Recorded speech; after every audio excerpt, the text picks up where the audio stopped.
Mês bacana, estamos aqui mais uma noite sem futuro aqui na casa dos Silas, tomando um café.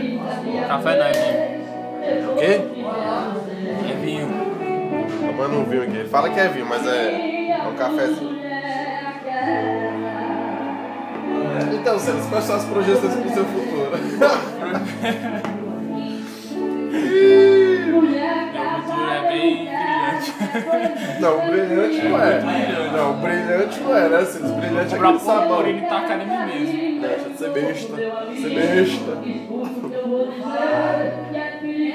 Você tá igual aquela amiga do filme que eu queria. Que entendi de vai te levar no nosso, vem com o celular na mão assim. Ah, é mentira, ele tá me comparando com a menina de filme. Você vê que eu sou macho, homem. Macho, tá me comparando. desprego. Afinal, macho. por falar em macho, tá todo mundo fala. Pera aí, Silas. Pera aí, dá licença. Por falar em macho, temos aqui 3 caboclos aqui no bar aqui. Qual o futuro Soltando a franga. Olha aqui, ó, nosso Eu futuro. acho que é meu futuro, o futuro do Silas e o futuro do John. Deus queira que não. Mas estamos aí. A Madaki também tá puta de raiva porque comprou uma calça aí, entendeu? De 10 conto e por 90 aí. Não conta pra ninguém não, mas foi a Nira, viu?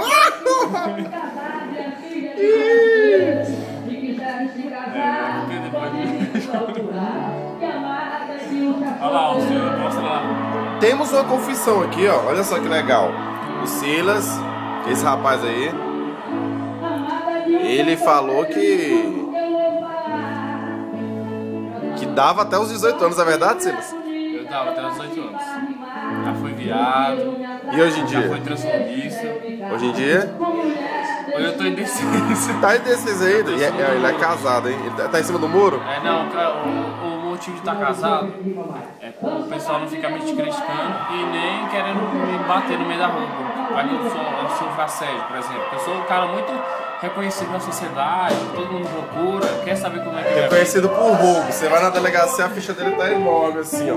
E é outra, a Dilma já liberou, que mal tem ele pra fazer isso aí. Aí, ó, o Samuel chegou. Quer saber?